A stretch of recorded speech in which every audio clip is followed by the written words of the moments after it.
ಮಕ್ಕಳನ್ನ ಕಿಡ್ನಾಪ್ ಮಾಡಿ ಭಿಕ್ಷಾಟನೆ ಮಾಫಿಯಾಗೆ ಬಳಕೆ ಮಾಡಲಾಗ್ತಾ ಇತ್ತು। ಈ ಕುರಿತಾಗಿ ಕವರ್ ಸ್ಟೋರಿ ಕಾರ್ಯಾಚರಣೆಯಿಂದ ಕೊನೆಗೂ ಕೂಡ ಅಧಿಕಾರಿಗಳು ಎಚ್ಚೆತ್ತುಕೊಂಡಿದ್ದಾರೆ। ನಿನ್ನೆ ಕವರ್ ಸ್ಟೋರಿಯಲ್ಲಿ ಮಕ್ಕಳ ಭಿಕ್ಷಾಟನೆ ಮಾಫಿಯಾದ ಕುರಿತಾಗಿ ವಿಸ್ತೃತವಾದಂತಹ ವರದಿಯನ್ನ ಪ್ರಸಾರ ಮಾಡಲಾಗಿತ್ತು। ಇದರ ಬೆನ್ನಲ್ಲೇ ಇದೀಗ ಬೆಂಗಳೂರಿನ ಹಲವೆಡೆ ಸಮಾಜ ಕಲ್ಯಾಣ ಇಲಾಖೆ ಅಧಿಕಾರಿಗಳು ದಾಳಿಯನ್ನ ನಡೆಸಿದ್ದಾರೆ।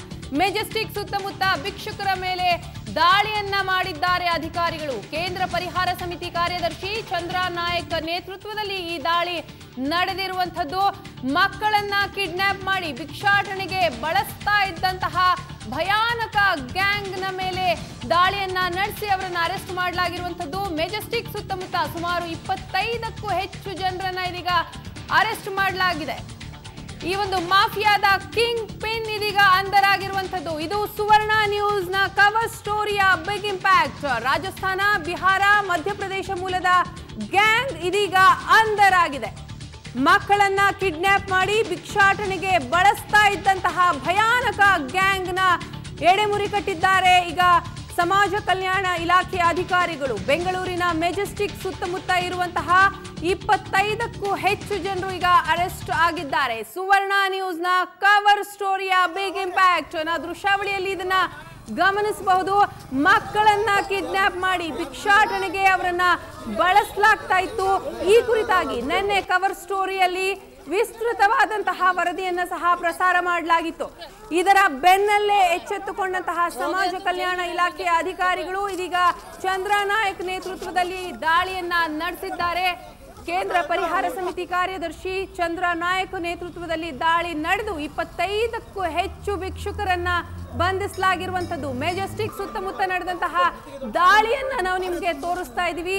ಚಂದ್ರ ನಾಯಕ್ ನೇತೃತ್ವದಲ್ಲಿ ನಡೆದಂತಹ ದಾಳಿ ಇದಾಗಿದೆ।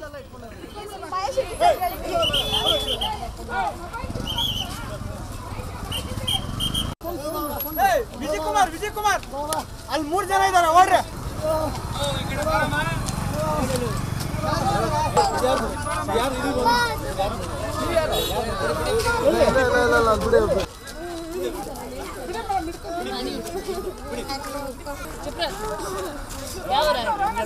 हो गया तो जेल में डाल देंगे। चुप रहो।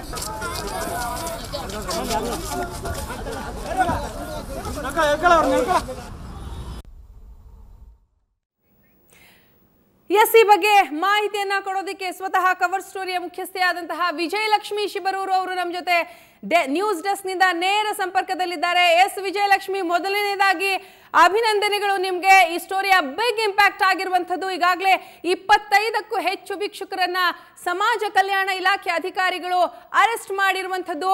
ಯಾವ ರೀತಿ ನಡೀತು ಈ ಒಂದು ದಾಳಿ? ಈ ಒಂದು ದಾಳಿ ಸಂದರ್ಭದಲ್ಲಿ ಈಗ ಅರೆಸ್ಟ್ ಆಗಿರುವಂಥವರ ಪಾತ್ರದ ಬಗ್ಗೆ ಹೇಳೋದಾದ್ರೆ?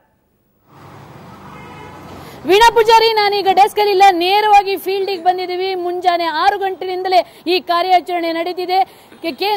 ಸಮಾಜ ಕಲ್ಯಾಣ ಇಲಾಖೆ ಅಡಿಯಲ್ಲಿ ಬರುವಂತಹ ಕೇಂದ್ರ ಪರಿಹಾರ ಸಮಿತಿಯ ಸಿಬ್ಬಂದಿಗಳು, ಅಲ್ಲಿನ ಅಧಿಕಾರಿಗಳೆಲ್ಲ ಸೇರ್ಕೊಂಡು ಸುವರ್ಣ ನ್ಯೂಸ್ ಜೊತೆಯಾಗಿ ನಾವು ಈ ಒಂದು ಕಾರ್ಯಾಚರಣೆ ಮಾಡ್ತಾ ಇದ್ದೀವಿ। ಈಗಾಗಲೇ ಮೆಜೆಸ್ಟಿಕ್ ನ ರೈಲ್ವೆ ನಿಲ್ದಾಣದಲ್ಲಿ ಪ್ರಾರಂಭವಾದ ಈ ಕಾರ್ಯಾಚರಣೆ ಇವಾಗ ಗುಡ್ ಶೆಡ್ ರೋಡ್ ನಿಂದ ಹಿಡಿದು KR ಮಾರ್ಕೆಟ್, ಅದೇ ರೀತಿ ಶಾಂತಿನಗರ, ಈ ರೀತಿ ಒಂದು ಬೆಂಗಳೂರಿನ ರಾಜಧಾನಿಯಾದ್ಯಂತ ಈ ಒಂದು ಭಿಕಾರಿ ಮಾಫಿಯಾ ಅನ್ನುವಂಥದ್ದು ಅತ್ಯಂತ ಭಯಾನಕವಾಗಿತ್ತು। ಇಲ್ಲಿ ಹೆಂಗಸರು ಮಕ್ಕಳನ್ನ ಬಳಸಿಕೊಂಡು ಇದೊಂದು ಮಾಫಿಯಾ ರೂಪ ಪಡೆದಿತ್ತು।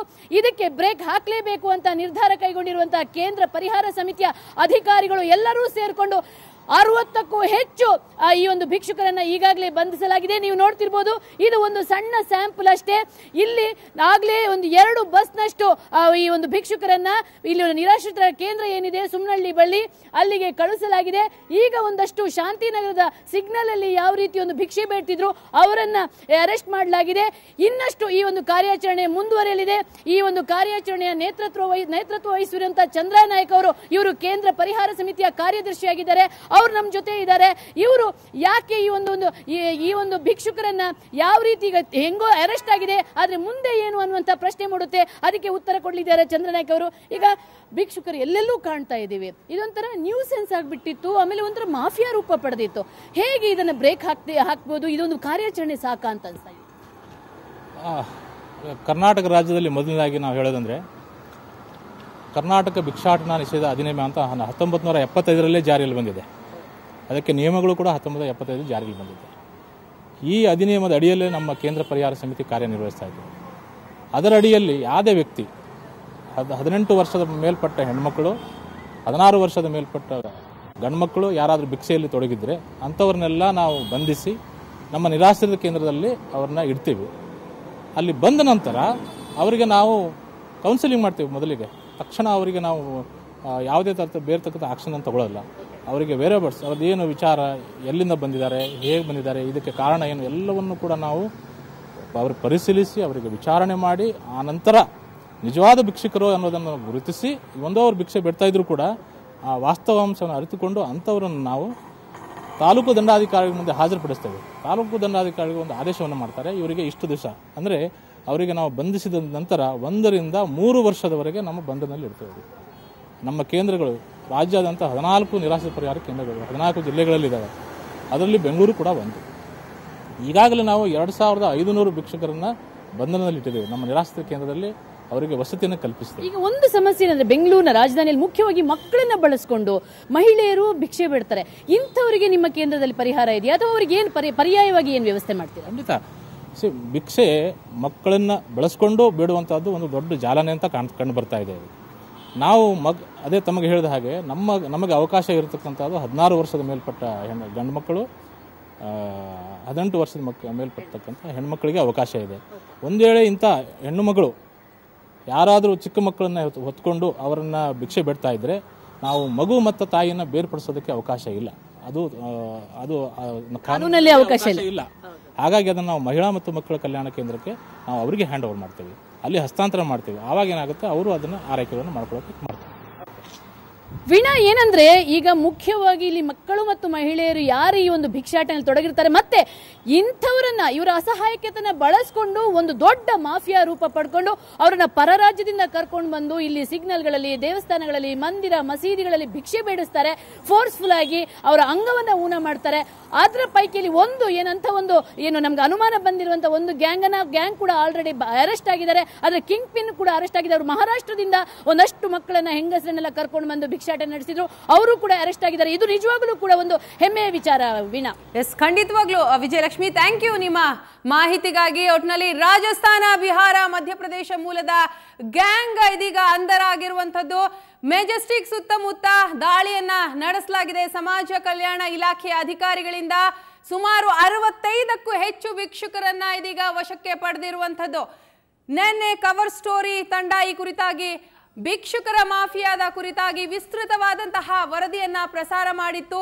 ಇದರ ಬೆನ್ನಲ್ಲೇ ಸಮಾಜ ಕಲ್ಯಾಣ ಇಲಾಖೆ ಎಚ್ಚೆತ್ತುಕೊಂಡು ಇದೀಗ ಬೆಂಗಳೂರಿನ ಹಲವೆಡೆ ದಾಳಿಯನ್ನ ಕೂಡ ನಡೆಸಿದ್ದಾರೆ. ಸದ್ಯಕ್ಕೆ ಬಂದಿರುವಂತಹ ಮಾಹಿತಿ ಪ್ರಕಾರ 65ಕ್ಕೂ ಹೆಚ್ಚು ಭಿಕ್ಷುಕರನ್ನ ಇದೀಗ ವಶಕ್ಕೆ ಪಡೆದುಕೊಳ್ಳಲಾಗಿರುವಂತದ್ದು. ಜೊತೆಗೆ ಈ ಒಂದು ಭಿಕ್ಷುಕರ ಮಾಫಿಯಾದ ಕಿಂಗ್ ಪಿನ್ ಸಹ ಅಂಧರಾಗಿದ್ದಾನೆ ಎನ್ನುವಂತಹ ಮಾಹಿತಿ ಲಭ್ಯವಾಗಿದೆ.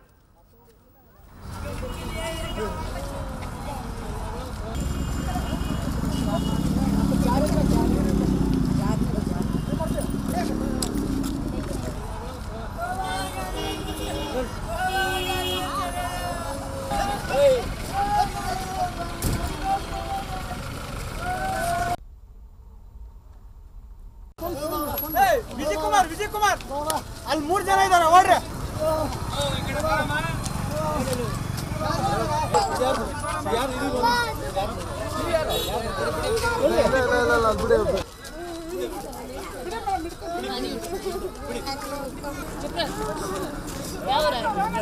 हो गया तो जेल में डाल देंगे. चुप रहो.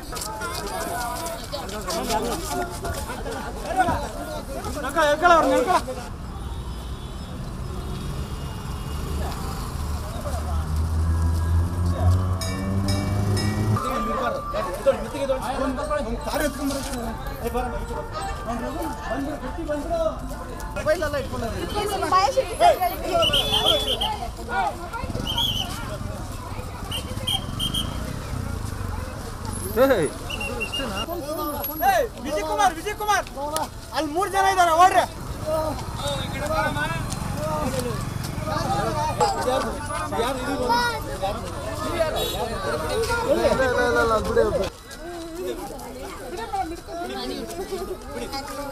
चुप रहो. क्या हो रहा है?